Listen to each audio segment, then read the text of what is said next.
Hello students, in last class हमने पढ़ा था कि मैटर के टाइप्स क्या होते हैं। We have pure substances and we have impure matter.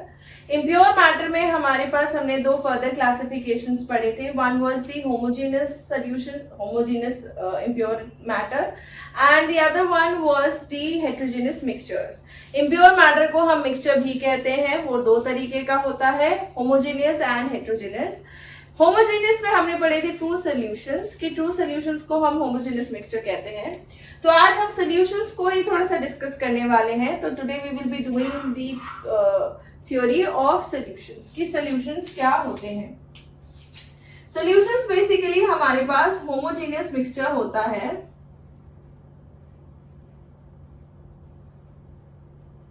जिसमें पार्टिकल साइज बहुत छोटा होता है।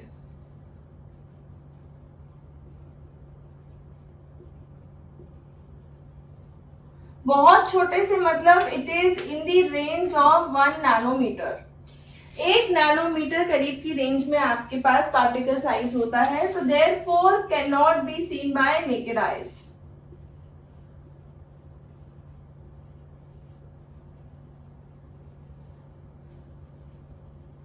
इनमें आपके पास कोई भी दो फेजेस नहीं प्रेजेंट होते, only one phase is present.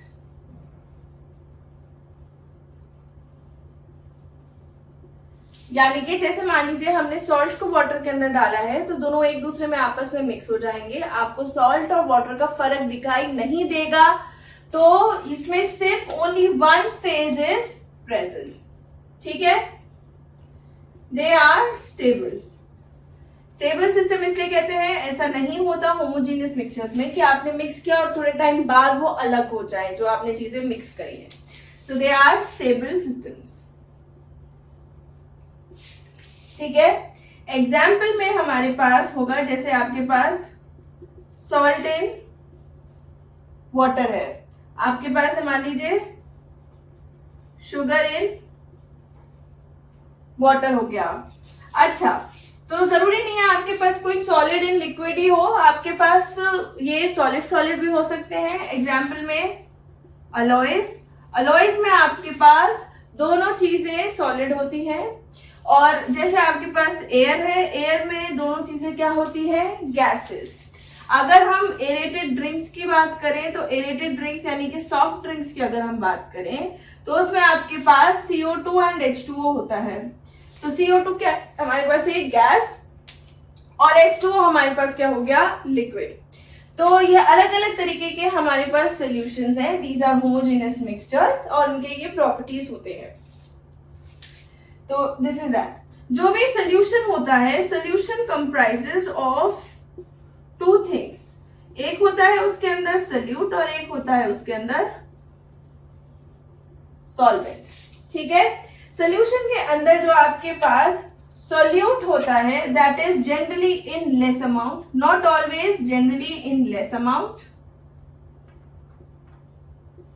और जो सॉल्वेंट होता है that is generally in more amount.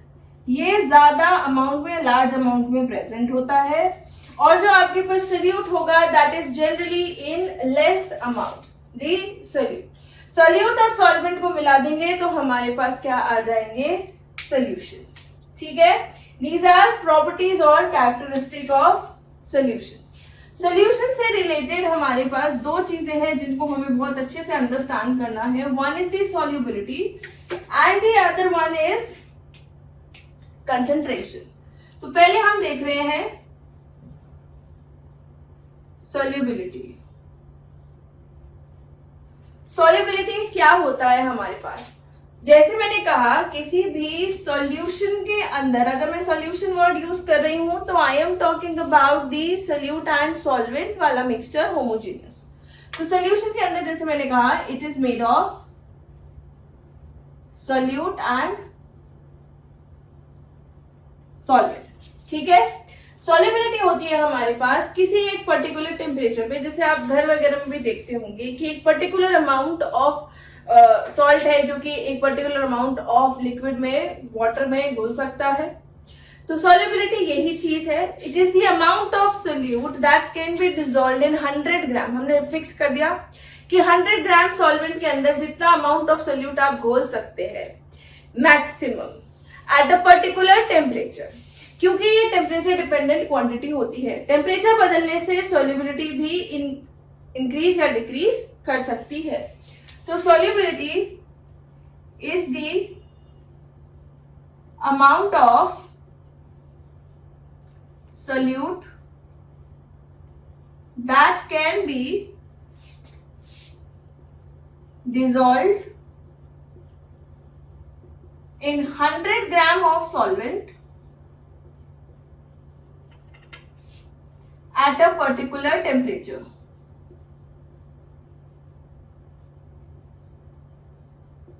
एक पर्टिकुलर फिक्स टेम्परेचर पे आप कितना अमाउंट ऑफ सॉलिड यानी कि सॉल्यूट, नॉट जस्ट सॉलिड, कितना सॉल्यूट आपके पास किसी सॉल्वेंट में डिसॉल्व हो सकता है 100 ग्राम सॉल्वेंट में, वो उसकी सॉल्युबिलिटी हो जाती है।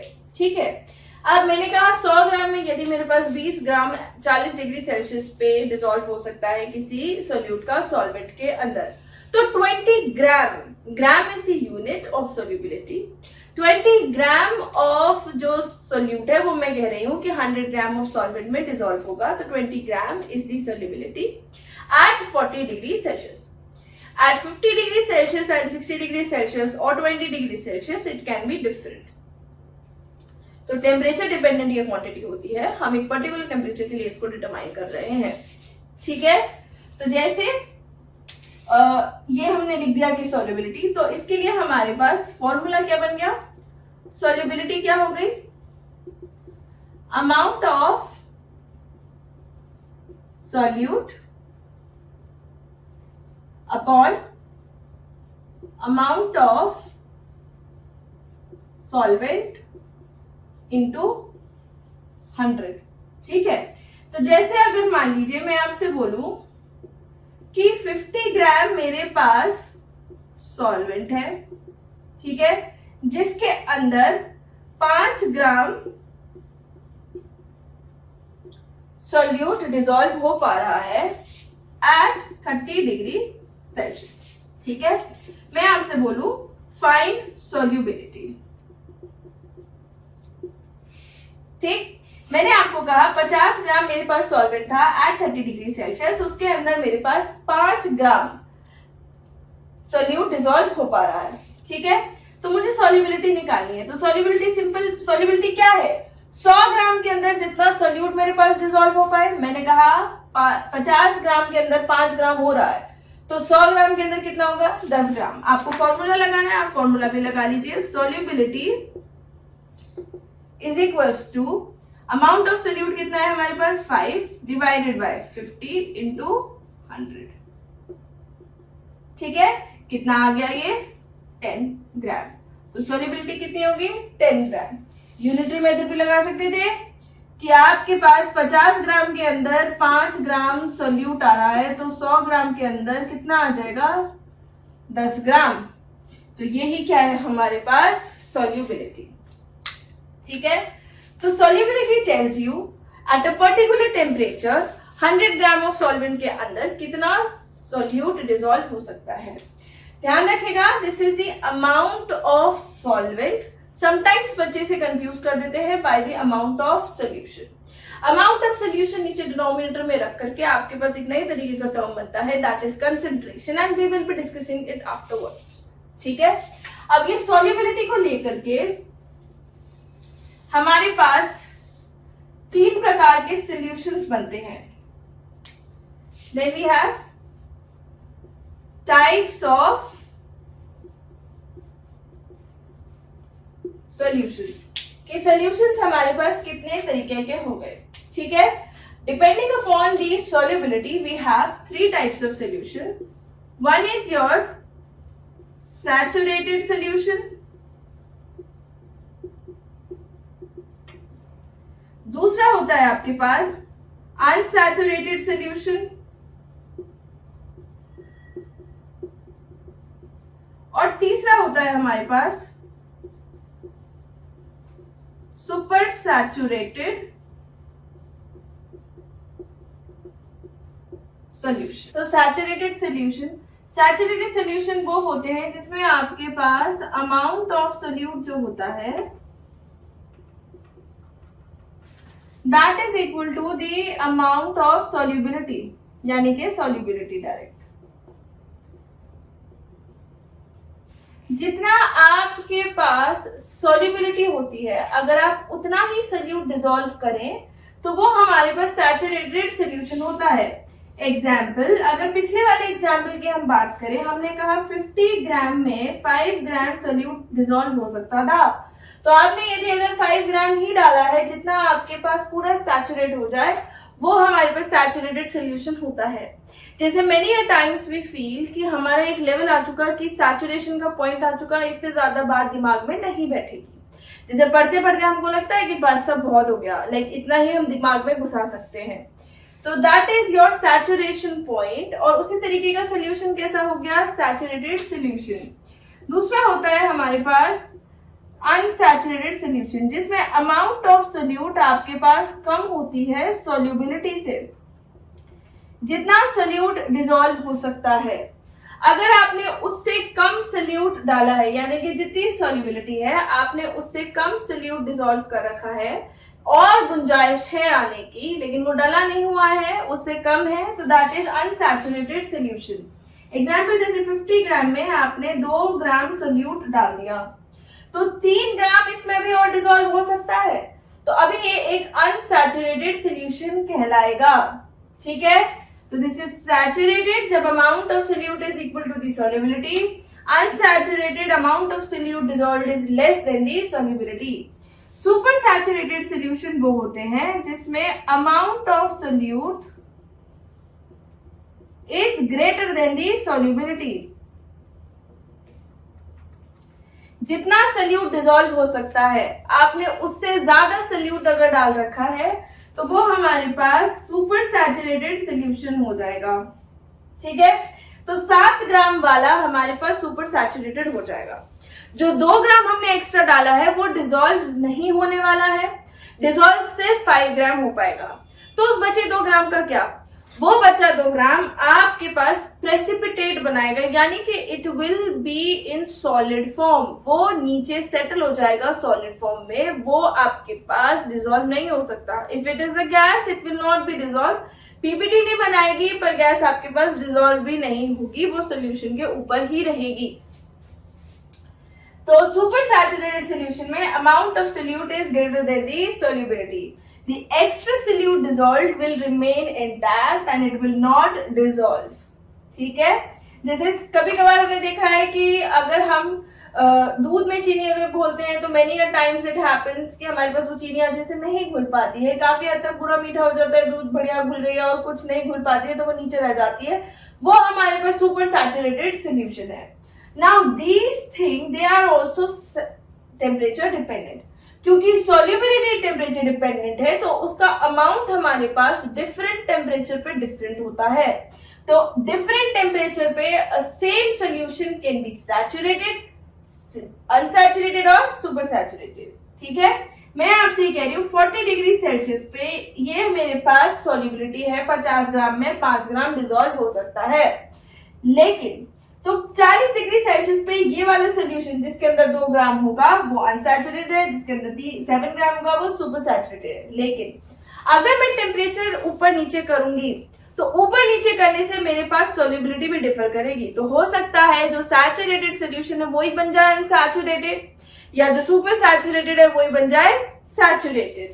ठीक है, तो हम देख रहे हैं सॉल्युबिलिटी का डिपेंडेंस टेम्परेचर पे कैसे होगा।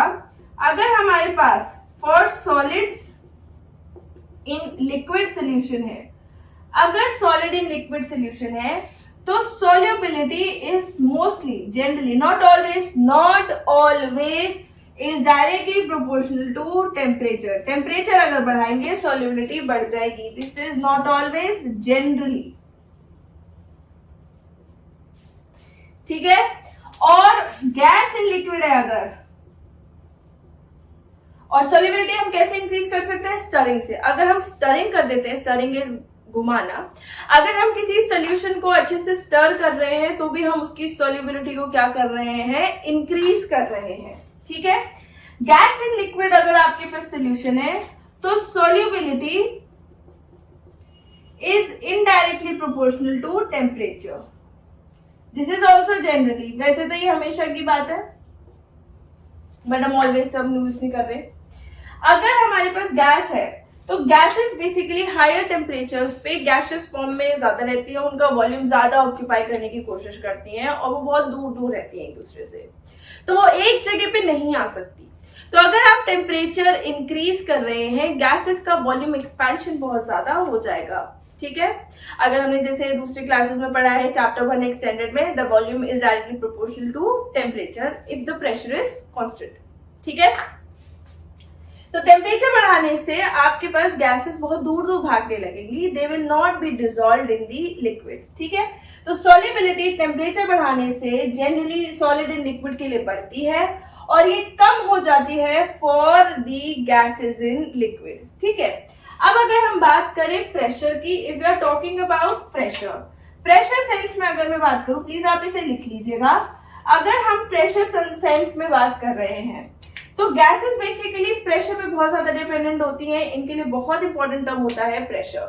तो गैस इन लिक्विड, अगर प्रेशर आपके पास प्रेशर इंक्रीज करेगा तो सॉल्युबिलिटी इंक्रीज कर जाएगी, क्योंकि प्रेशर इंक्रीज करेगा तो वॉल्यूम डिक्रीज करेगा और सॉल्युबिलिटी फिर हमारे पास इंक्रीज कर जाएगी। मान लीजिए मेरे को CO2 इन वाटर डालना है, जो हम एरेटेड ड्रिंक्स पीते हैं, जो ये सॉफ्ट ड्रिंक्स होते हैं, इनके अंदर बेसिकली यही चीज की जाती है, क्योंकि CO2 आपको वाटर के अंदर डिसॉल्व करनी होती है। अब जब वो CO2 वाटर के अंदर डिसॉल्व करनी होती है, वो एक गैस है और वाटर हमारे पास liquid, this is just soda water. Aerated drinks के अंदर सोडा वाटर ही होता है। CO2 को पानी में घोलने के लिए हम क्या करते हैं, टेम्परेचर बहुत कम यूज करते हैं। तो CO2 gets dissolved in water at very less temperatures। आप टेम्परेचर बढ़ाएंगे उसकी सॉल्युबिलिटी कम हो जाएगी, इसलिए टेम्परेचर बहुत कम प्रोवाइड किया जाता है। दूसरी बात, प्रेशर। आपने कभी भी देखा होगा बॉटल के ऊपर एक सील पैक होता है, बहुत तेज प्रेशर होता है, जब वो प्रेशर रिलीज होता है तो एक फिज का साउंड आता है। That fizz sound is due to the evolution of gas. ये हम सब जानते हैं कि जब हम किसी भी सॉफ्ट ड्रिंक की बोतल को अगर ओपन करते हैं तो उसमें एक फिज साउंड भी आता है, that fizz sound is due to the presence of CO2। दूसरी बात, बहुत प्रेशर रिलीज होता है, गैस ऊपर की तरफ आ जाती है, गैस रिलीज होती है। वो गैस इसलिए रिलीज होती है क्योंकि जब आपने उसे सील पैक किया है तो आपने बहुत ज्यादा प्रेशर अप्लाई किया है, तो प्रेशर इंक्रीज इसलिए किया गया ताकि CO2 अच्छे से वाटर के अंदर डिसॉल्व हो जाए।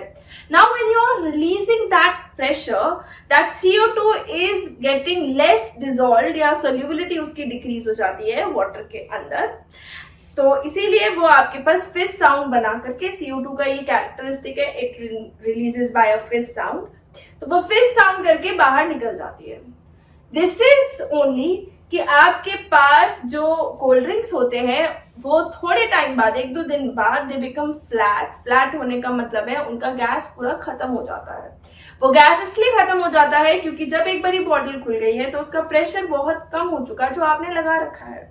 Now if that pressure is less, the gas is leaking and releasing, ठीक है। और दूसरी बात, वो जिस टेम्परेचर पे बनाया गया है drink, that very less temperature, you are not providing it that temperature. मान लीजिए आपके पास बाहर एक ग्लास में कोल्ड ड्रिंक रखी हुई है और आपने सिमिलरली एक ग्लास कोल्ड ड्रिंक फ्रिज के अंदर रखी हुई है, you will notice the one which will become flat more quickly will be the one जो आउटसाइड है, क्योंकि उसमें टेम्परेचर आपके पास ज्यादा है जो बाहर है, और जो आपके पास कोल्ड ड्रिंक अंदर रखा है आपने उसमें टेम्परेचर कम है।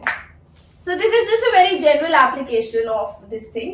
बाकी हम अगर बात करें तो गैसेस लिक्विड में कि प्रेशर इंक्रीज करेंगे सॉल्युबिलिटी इंक्रीज होगा, टेम्परेचर इंक्रीज करेंगे तो फिर सॉल्युबिलिटी डिक्रीज हो जाएगा फॉर गैसेस इन लिक्विड्स, ठीक है। प्लीज आप इन सब चीजों को अच्छे से लिख लीजिएगा। And if you are not able to see this thing, मैंने लिखा है बस solution is equal to solute plus solvent, ठीक है। सॉल्यूशन के अंदर हमारे पास 2 चीजें होती हैं, solutant, solvent, and these are the different types of solutions depending upon आपने कितने अमाउंट का सोल्यूट लिया है, ठीक ठीक है, आपको एक गिवन अमाउंट के हिसाब से पूछा जा सकता है इसकी सोल्युबिलिटी कितनी है। Next we are going to do concentration of solutions. अब हम बात करने वाले हैं कंसंट्रेशन ऑफ सॉल्यूशंस। ठीक है, नाउ कंसंट्रेशन का मतलब क्या होता है, कंसंट्रेशन हमको क्यों जरूरी है।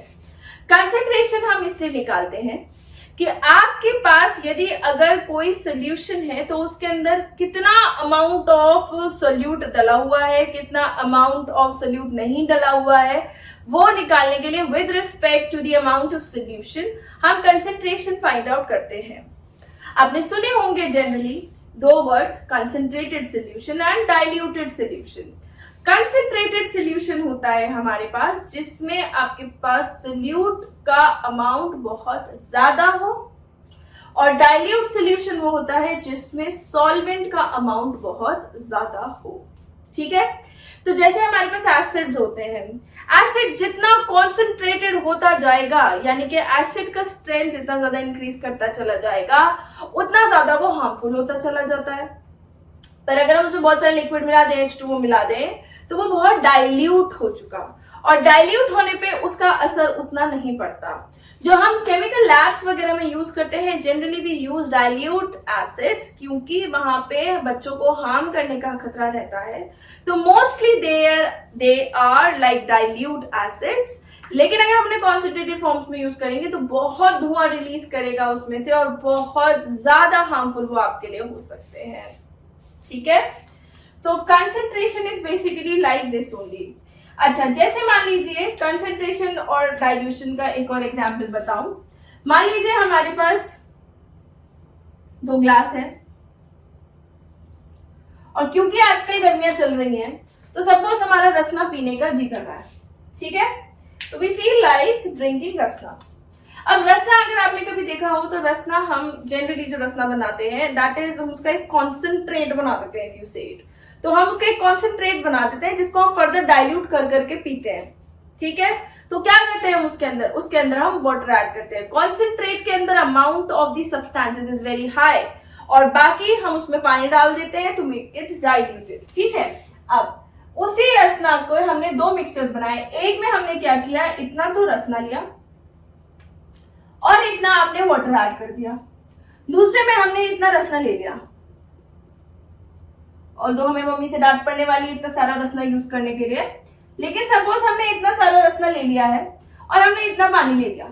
ठीक है, तो ये हमारे पास डाइल्यूट सोल्यूशन कहलाएगा, और ये हमारे पास कॉन्सेंट्रेटेड सोल्यूशन कहलाएगा। इसके रेस्पेक्ट में ये, इसके रिस्पेक्ट में डाइल्यूट है, इसके रिस्पेक्ट में ये कॉन्सेंट्रेटेड है। बाकी पूरा जो हमने, और ये सारा का सारा जो ये होता है, ये तो एक सेल्फ ही ज्यादा कॉन्सेंट्रेटेड है। तो अब हम ये कैसे निकालें कि कितना कौन कॉन्सेंट्रेटेड और कितना कौन डाइल्यूट है, यानी कि कंसंट्रेशन हमको निकालनी पड़ेगी। ये तो मैंने आपको बहुत जनरल एग्जांपल में कहा कि ये कॉन्सेंट्रेटेड और ये हमारे पास डाइल्यूट है। बट अगर हमें फिगर्स की बात करनी है, अगर हमें नंबर्स में देखना है कि कोई भी सोल्यूशन कितना आपके पास कॉन्सेंट्रेटेड है और कितना हमारे पास वो डाइल्यूटेड है, तो हम करते हैं उसकी कंसंट्रेशन कैलकुलेट। ठीक है, तो ये आपके पास होता है concentration, amount of solute in 100 ग्राम और 100 ml of solution, 100 ग्राम या 100 ml में। तो concentration basically tells you the amount of solute with respect to the amount of solution, कि कितना आपके पास solute था और कितना आपके पास amount of solution है। ठीक है, now let's see कि ये हमारे पास तीन तरीके का होगा। एक होता है आपके पास कि वेट बाय वेट या मास बाय मास भी कह लीजिए, वेट बाय वॉल्यूम या mass by volume, and the other one is volume by volume. ठीक है, वेट बाय वेट होता है आपके पास weight of solute by weight of solution into 100। ठीक है। अब वेट ले रहे हैं हम तो किस में लेंगे, ग्राम्स में। यहाँ 100 लगाए तो हम 100 ग्राम्स की ही बात कर रहे हैं, ठीक है। तो it is the amount of solute, आप चाहे तो आप लिख सकते हैं, it is the amount of solute that is present in 100 gram of solution. It is the amount of solute in 100 gram of solution, ठीक है। दोनों ही आपके पास ग्राम में रहने वाली चीजें हैं। बट अगर आपने वेट ऑफ सॉल्यूट ले लिया एंड आपने ले लिया वॉल्यूम ऑफ सॉल्यूशन, अब हम सॉल्यूशन के वॉल्यूम की बात कर रहे हैं, ठीक है। तो सॉल्यूशन का वॉल्यूम मतलब कि जैसे आपने ml में ले लिया, ठीक है। तो यहां पे आपके पास क्या होगा, it is the amount of solute in 100 ml of solution. यहां पे आपके पास 100 ml ऑफ सॉल्यूशन हो गया। ये मैं डिवाइड नहीं कर रखी, ये यहाँ पे अदरवाइज वाली बात बताई गई है, ठीक है। तो इसमें आपके पास वेट ऑफ सोल्यूट लेंगे ग्राम में और यहाँ पे वॉल्यूम ऑफ सोल्यूशन। अगर दोनों चीजें वॉल्यूम में, दोनों लिक्विड्स हैं जनरली, तो क्या करेंगे, volume of solute by volume of solution into 100, ठीक है। Now this is percentage volume by volume. Volume of solute यानी कि ml में in 100 ml of solution, ठीक है। It is the volume of solute present in 100 ml of solution. ये इसका definition हो गया, ठीक है। और जैसे कि मैंने आपसे ये कहा कि मेरे पास एक सोल्यूशन है जिसमें 5 gram of sugar in 100 gram of water, तो इसकी मुझे क्या निकालनी है, कंसेंट्रेशन, ठीक है। तो मेरे पास क्या होगा, 5 ग्राम शुगर है, तो शुगर क्या है, सोल्यूट शुगर, ऐसे ही पता है हमें सोल्यूट होने वाली है वाटर के अंदर। दोनों का मास है, तो कैसे निकालेंगे, इसका मुझे कंसेंट्रेशन निकालना है, वेट बाय वेट। कैसे निकालेंगे, 5 ग्राम शुगर है डिवाइडेड बाय 100 नहीं करेंगे क्योंकि ये वाटर का मास है। जो हमारे पास सोल्यूशन बना होगा उसके अंदर क्या होगा, वाटर प्लस शुगर, ठीक है। वाटर कितना है 100 प्लस शुगर कितनी है 5, तो 105 इंटू 100, ठीक है। इसी क्वेश्चन में अगर मुझसे सॉल्युबिलिटी पूछी गई होती तो मैं क्या करती, 5 डिवाइडेड बाय 100, ठीक है। अगर मेरे से सॉल्युबिलिटी पूछी गई होती तो मैं यहाँ पे वाटर की जो अमाउंट है उसी को नीचे लिखती, क्योंकि that would have been amount of solute divided by amount of solvent. तो ये दोनों डिफरेंसेस हमको बहुत ज्यादा अच्छे से ध्यान रखने चाहिए जब भी हम क्वेश्चन सॉल्व कर रहे होते हैं, कि कहाँ पे कंसंट्रेशन टर्म के बारे में पूछा गया है, कहाँ सॉल्युबिलिटी टर्म के बारे में पूछा गया है। जनरली हमारे पास क्वेश्चन कंसंट्रेशन टर्म का आता है, बट कंपेरेटिव एग्जामिनेशन में जहाँ पे सॉल्युबिलिटी का क्वेश्चन आता है वहां पे बच्चा थोड़ा गड़बड़ कर देता है, क्योंकि वो कंसंट्रेशन को सॉल्युबिलिटी से बहुत ज्यादा मिसअंडरस्टूड कर लेता है, ठीक है। हमेशा आपको ये सोल्यूशन नहीं लेना है। अगर सॉल्युबिलिटी ली है तो this is the amount of solvent, और अगर आपके पास कंसंट्रेशन है तो this is the amount of solution, ठीक है। I hope you will be doing your questions of NCERT based on this. Please आप करिएगा, सॉल्युबिलिटी और कंसंट्रेशन के क्वेश्चंस आपकी बुक में गिवन है, तो please try to solve those questions. Next class में हम करेंगे about the colloidal solutions and suspensions.